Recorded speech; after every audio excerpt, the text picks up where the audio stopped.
Hello friends, स्वागत है आपका आज के वीडियो असाइनमेंट प्रॉब्लम के फर्स्ट पार्ट में।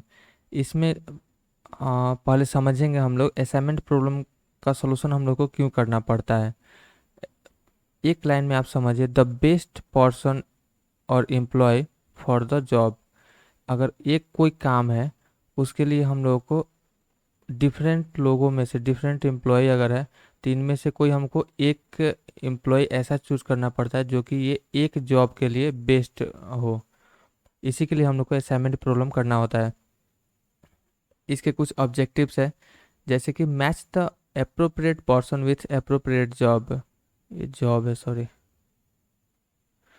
नेक्स्ट है minimise the total cost time and effort and maximise the total profit output and efficiency.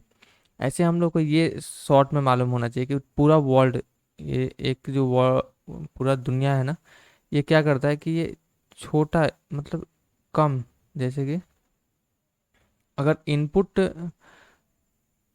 5% देना चाहता है ना, तो आउटपुट क्या चाहता है कि हमको कम से कम 50% आउटपुट हो, या 100% भी कोई चाहता है। लेकिन इनपुट जितने कम देना चाहता है उतने ज़्यादा वो आउटपुट चाहता है।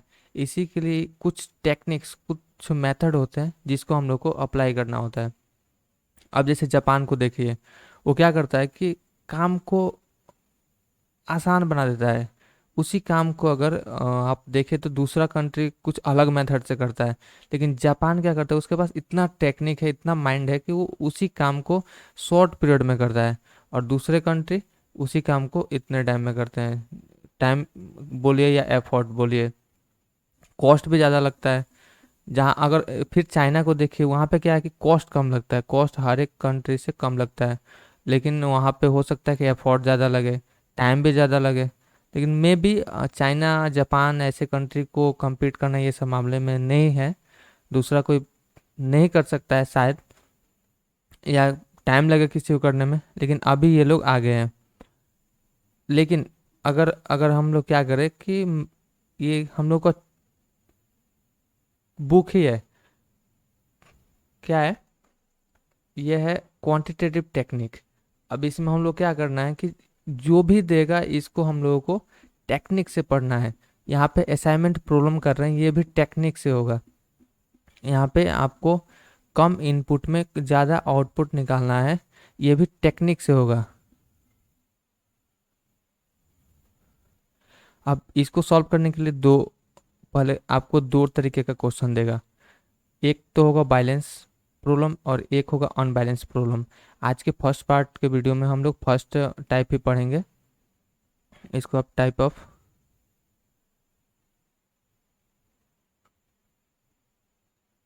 असाइनमेंट प्रॉब्लम, आज के वीडियो में हम बैलेंस्ड असाइनमेंट प्रॉब्लम पढ़ने वाले हैं। देखते हैं, एक क्वेश्चन है। क्वेश्चन में बैलेंस आप कैसे चेक करेंगे, जहाँ यहाँ पे नंबर ऑफ, हम ऊपर क्या बोले थे आपको कि best employ for the best job. तो यहाँ पे क्या चीज़ का बात हो रहा है कि नंबर ऑफ एम्प्लॉय, मतलब एम्प्लॉय और जॉब के बारे में बात हो रहा है। तो अगर नंबर ऑफ एम्प्लॉय और नंबर ऑफ जॉब जो है इक्वल होगा, तब वो क्या होगा, बैलेंस टेबल होगा और बैलेंस्ड असाइनमेंट प्रॉब्लम होगा, मैट्रिक्स होगा। ये n इंटू एन इसको बोल सकते हैं। तो यहाँ पे अगर देखें तो मशीन कितने हैं, चार है, एक दो तीन चार। वैसे जॉब भी कितने हैं, ए बी सी डी चार ही है। तो यानी कि ये जो मैट्रिक्स है हम लोग का बैलेंस मैट्रिक्स है।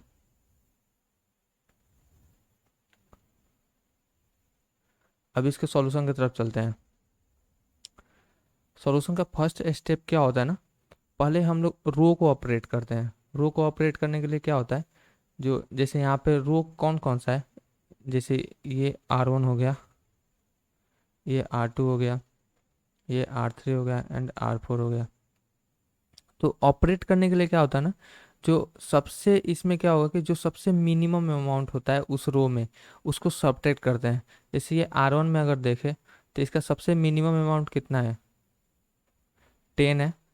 तो इसको हम लोग क्या करेंगे, सब्ट्रैक्ट 10 कर लेंगे, या ऐसे लिख देते हैं यहाँ पे। ऑपरेटिंग R1 माइनस, R1 में सबसे छोटा नंबर कितना है, 10 है, तो 10 कर लेंगे।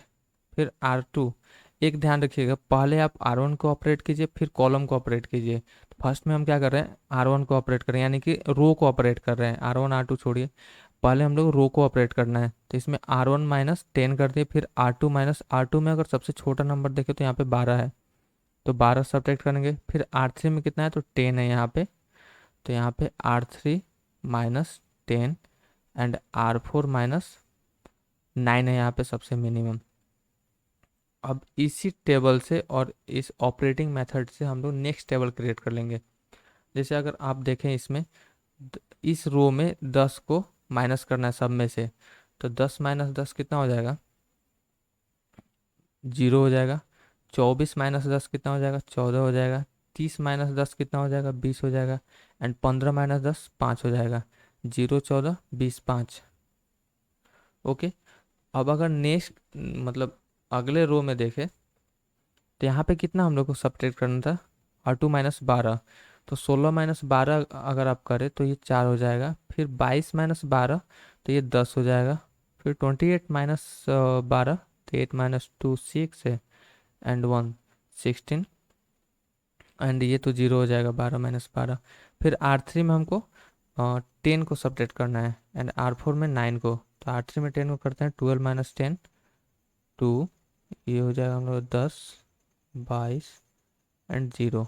इसमें से 9 करेंगे तो 0, ये हो जाएगा 1 7 17, ये 25 एंड ये 7। अब हम लोग का एक नया मैट्रिक्स, जो एक नया टेबल का क्रिएशन हुआ। अब फर्स्ट में हम क्या कर रहे हैं, ऑपरेटिंग रो, रो को ऑपरेट किए। अब इसके बाद क्या करेंगे, ऑपरेटिंग कॉलम। यहाँ पे क्या करते हैं,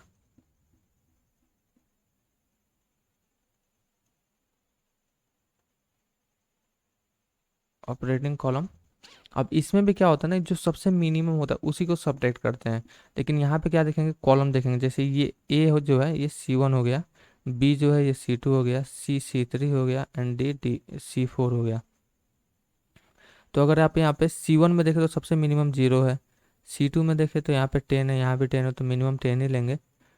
देन C3 में अगर देखें तो 16 है, एंड C4 में देखें तो 0 है। तो ऑपरेटिंग में लिखते हैं, operating column C1 minus 0, C2 minus 10 है इसमें, C3 minus 1 6 16, and C4 minus 0।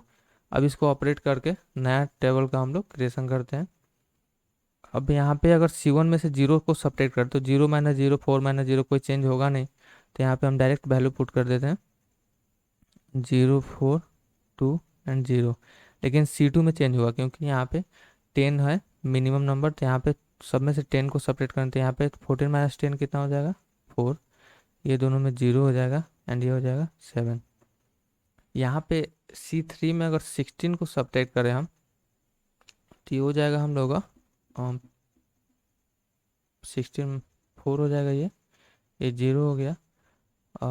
16 20 minus 16 ये हो जाएगा 6, एंड ये हो जाएगा हम लोग का 9। देन इसमें भी 0 है तो नो चेंज। अब इसको यहाँ से खेला शुरू होता है, वो नॉर्मल जो ऑपरेटिंग होता है ना, रो और कॉलम का हर एक क्वेश्चन में करना है।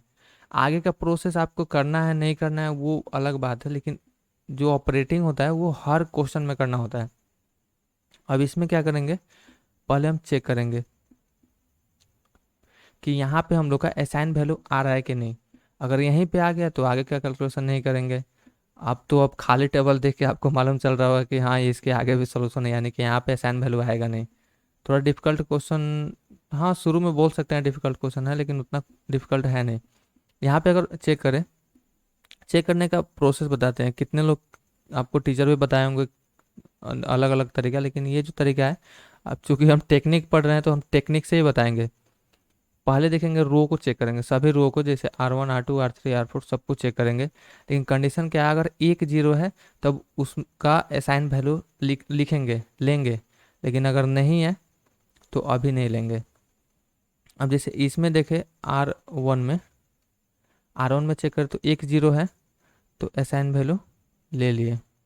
लेकिन आर वन जब चेक किए ना, तो C1 यानी कि जिसमें है उसको काट देंगे, रो चेक करेंगे, कॉलम काट देंगे। अब नेक्स्ट देखें तो इस रो में 3 जीरो है, इसको अभी के लिए छोड़ दीजिए, ये भी जीरो ही है।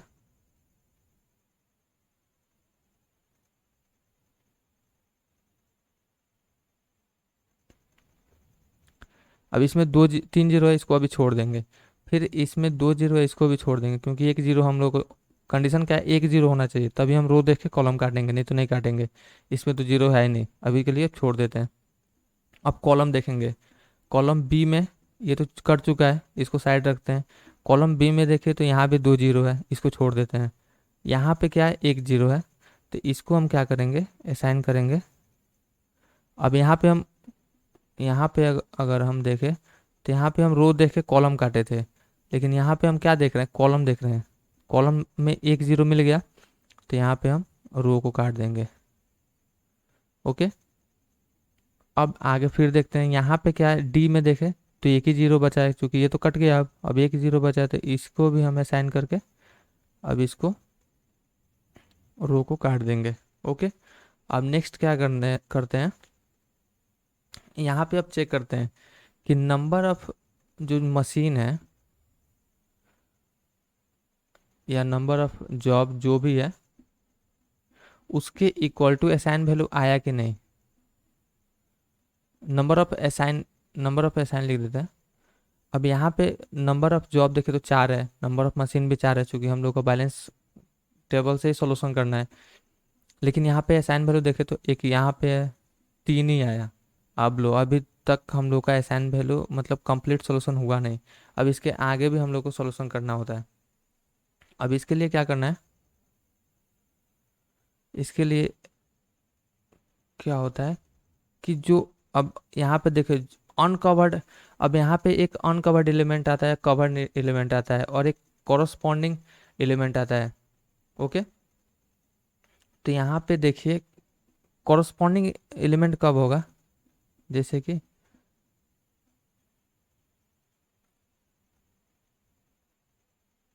ये लाइन जो था यहाँ तक आना था। ओके, अब कॉरस्पॉन्डिंग कवर्ड में देखे तो ये जहाँ जहाँ अगर लाइन जिस नंबर को टच कर दिया वो समझ लीजिए कवर्ड एलिमेंट है।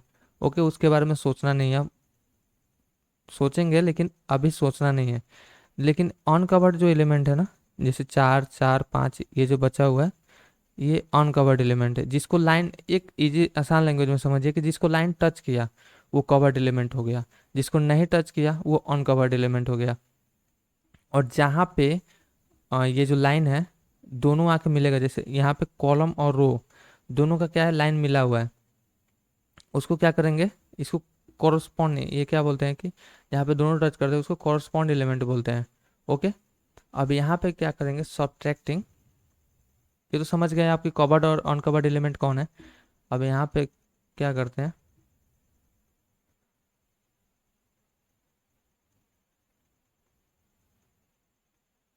Subtracting list element. List means सबसे जो छोटा नंबर होता है। अब अनकवर्ड में देखे तो 7 9 7 है यहाँ पे, फिर 5 4 4, सबसे छोटा कौन है, 4 है। Subtracting list element 4 from each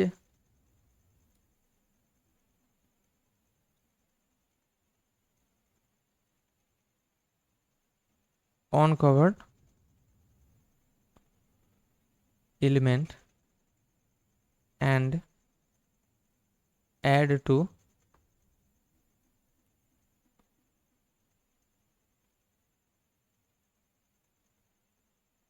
intersection point.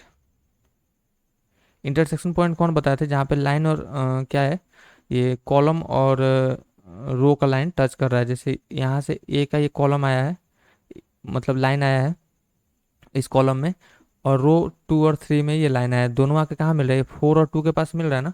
अब यहाँ पे क्या करेंगे, जोड़ेंगे और बाकी जो अनकवर्ड है इसमें से घटा देंगे, और बाकी जो भी कवर्ड एलिमेंट है उसको वैसे का वैसे लिख देते हैं। पहले जो इंटरसेक्शन पॉइंट है उसको देखते हैं। इंटरसेक्शन पॉइंट एक ये है जहाँ पे रो और कॉलम मिल रहा है, और एक ये है। तो इसमें पहले क्या करते हैं, ऐड टू इंटरसेक्शन पॉइंट कितना ऐड करना है, 4। तो 4 और 2 में, दोनों में 4 4 जोड़ देते हैं, तो ये हो जाएगा 8 और ये 6। ये हो जाएगा 8 और 6। मेरा 8 भी थोड़ा अजीब तरीके से होता है। 8 और 6 हो गया। अब इसमें देखिए कवर्ड है, तो 0 का 0, ये भी 0 लिख देते हैं। अब इसमें देखते हैं पहले, 4 एक ऑन कवर्ड है और एक 7 ऑन कवर्ड है, इसमें दोनों में से 4 4 घटा देंगे, तो 4 में से 4 गया 0, और फिर यहाँ 7 में से 4 गया तो 3। बाकी ये कवर्ड है, इसको सेम टू सेम लिख देते हैं। अब इसमें देखिए, इसमें भी कवर्ड एंड ऑन कवर्ड है, इंटरसेक्शन तो है नहीं, तो 4 में से 4 गया 0, 9 में से 4 गया तो 5, तो 0 एंड 5। बीच में कवर्ड है 0 एंड 6। 5 में से और 7 में से, दोनों में से 4 को घटाएंगे तो ये हो जाएगा 1, ये हो जाएगा 3। बाकी ये दोनों सेम।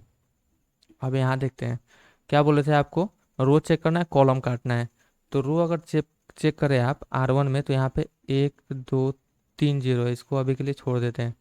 फिर R2 में चेक करें तो 1 2 3 जीरो है, फिर इसमें भी 2 जीरो है, इसको अभी तक छोड़ दिए। यहाँ पे आके अगर R4 में देखें तो एक ही जीरो है, तो इसको हम क्या करेंगे, असाइन करेंगे और कॉलम को काट देंगे। अब कॉलम चेक करते हैं, कॉलम चेक करते हैं तो यहाँ पे कितना, 3 जीरो है, यहाँ भी 2 जीरो है, यहाँ पे भी 2 जीरो है।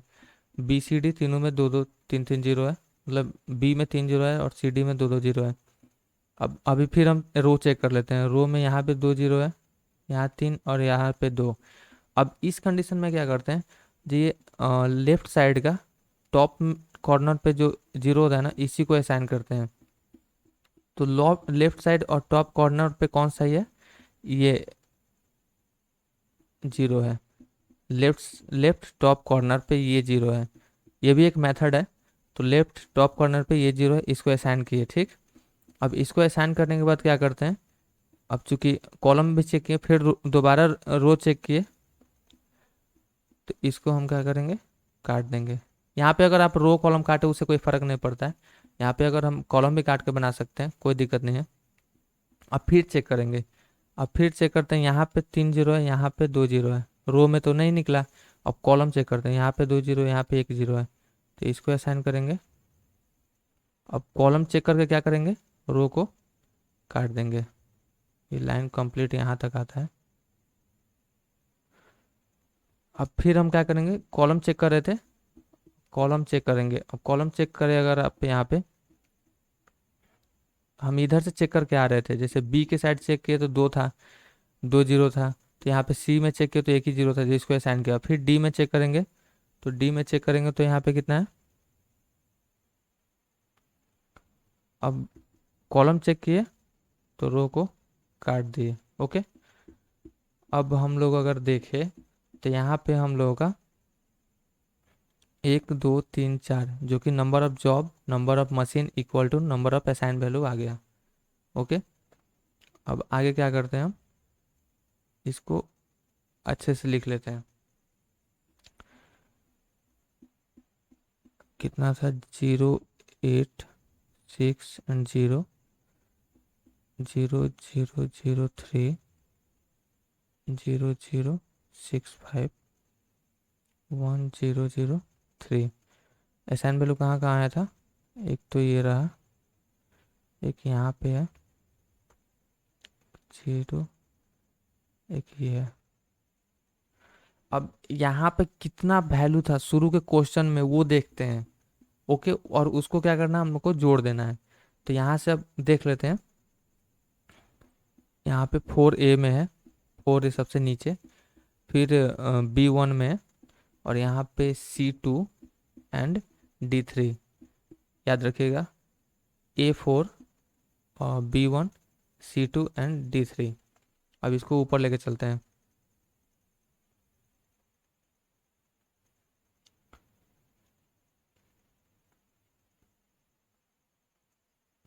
हाँ, यहीं पे क्वेश्चन आ गया यहाँ पे।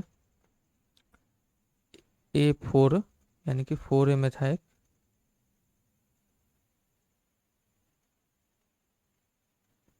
एक ये रहा,